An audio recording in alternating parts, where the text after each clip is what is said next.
एखाद्या दिग्दर्शकाला किंवा निर्मात्याला भगवान दादा तुमच्यामध्ये दिसणं आणि तुमच्याकडे अपॉर्च्युनिटी येणं ही संकल्पनाच अगदी तुमच्यासाठी फार मोठी असेल आणि प्रेक्षकालाही ते पाहताना ते कन्व्हिन्स होणं की हीच व्यक्ती भगवान दादा करू शकते. हा अनुभव कसा आहे? नाही, शेखर सरांचे थँक्सच मानायला पाहिजेत, कारण त्यांना माझ्यात भगवान दादा दिसले. कारण मला पण जेव्हा मी स्क्रिप्ट वाचलं तेव्हा मला माझ्यात भगवान दादा दिसले नाही, त्यांना दिसले. पण एक गोष्ट माझ्यासाठी चॅलेंज अशी होती की त्यांना माझ्यात भगवान दादा दिसलेत, पण मला माझ्यात भगवान दादा दिसत नाही आहेत, पण मला भगवान दादा उभे करायचे आहेत. हे फार मोठं चॅलेंज होतं. त्यासाठी मी बराच अभ्यास केला वगैरे सगळं झालं. पण हे सगळं केल्यावर सुद्धा शूटिंगच्या पहिल्या दिवशी त्याच्या आदल्या रात्री मी झोपू शकलो नाही. याची कारणं दोन होते. एक तर महत्त्वाचं कारण असं की आपल्याकडे कुठलीही वाईट गोष्ट झाली की दबादब बोलायला सुरुवात करतात. चांगली गोष्ट झाली तर पटकन त्याला कोणी ॲप्रिशिएट करत नाही. जर समजा माझ्याकडनं चांगलं झालं नसतं तर बोलणारे खूप आहेत. आता चांगलं झाल्यानंतर काय बोलतील तो पुढचा मुद्दा आहे. पण मला टेन्शन हे होतं की मला माझा पहिल्या सीनमध्ये जर मी भगवान दादांना पकडलं, त्यांच्या व्यक्तिचित्राला मी पकडलं तर मी जिंकलं. पण पहिला सीन होईपर्यंत मला टेन्शन होतंच. माझा पहिला सीन झाला, शेखर सर आले आणि शेखर सर मला एवढंच म्हणाले, तू भगवान दादा आहेस. आणि कुठेतरी माझा टेन्शन कमी झालं, मी रिलॅक्स झालो.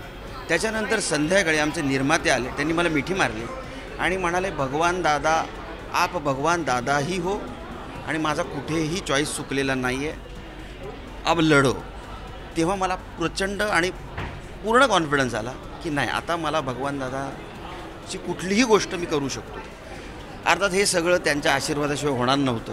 ते कुठेतरी त्यांचा आत्मा माझ्या आजूबाजूला फिरकत होता, तो होता माझ्या सहवासात होता. म्हणून त्यांच्या लकबी मला पटकन पकडता आल्या, त्यांच्यासारखा डान्स मला पटकन करता आला, त्यांच्यासारख्या बऱ्याच गोष्टी मला पटकन करता आल्या. त्यांचा आत्मा माझ्या आजूबाजूला कुठेतरी होता म्हणून. अदरवाईज हे शक्य नव्हतं. एक कॉन्फिडन्स आल्यानंतर त्या भूमिकेबाबतचा त्यानंतरची प्रोसेस कशी होती? त्यानंतर ती किती आनंदात? हे बघ, पहिल्या दिवशी मला जेव्हा कळलं की यस, मी भगवान दादा दिसतोय, मला भगवान दादासारखं जमतं आहे, मी त्यांचं कॅरेक्टर उभं करू शकतो, त्याच्यानंतर मी याच्यामध्ये अजून ॲड ऑन काय करता येईल हाच फक्त विचार करत होतो. मी रोज सीन घेऊन जायचो घरी, सरांना विचारायचो, शेखर सरांना, उद्या कुठले सीन आहेत. घरी जायचो, रात्री 11, 11:30, 12 जरी वाजले, फ्रेश व्हायचो, ते त्यांच्या स्टाईलमध्ये बोलायचो, त्यात अजून काय ॲड ऑन करता येतील. पुन्हा अल्बेला सिनेमा बघायचो, ते ॲड ऑन करायचो आणि दुसऱ्या दिवशी शूटला उभं राहायचो.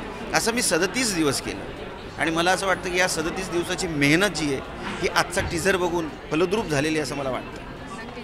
भगवान दादा म्हटलं जसा अभिनय आहे, तो कॅरेक्टर ते समजून घेणं आहे, तसंच त्यांचं नृत्य समजून घेणंही फार महत्त्वाचा फॅक्टर होता. ते चॅलेंज होतं माझ्यासाठी. कारण काय, नृत्याच्या बाबतीत तसा मी धन्यवाद.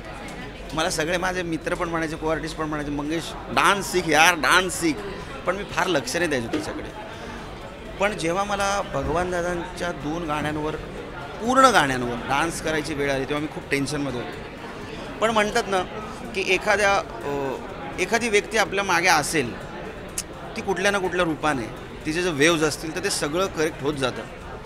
दीपा विचारे नावाची कोरिओग्राफर सगळ्यांनाच माहिती. मी तिला फोन केला, म्हटलं दीपा ते असं झालं आहे का, आणि म्हटलं मला जाम टेन्शन आलं आहे. ते म्हणजे काळजी करू नको, मी माझ्या असिस्टंटला पाठवते. ती तिच्या असिस्टंटला पाठवलं.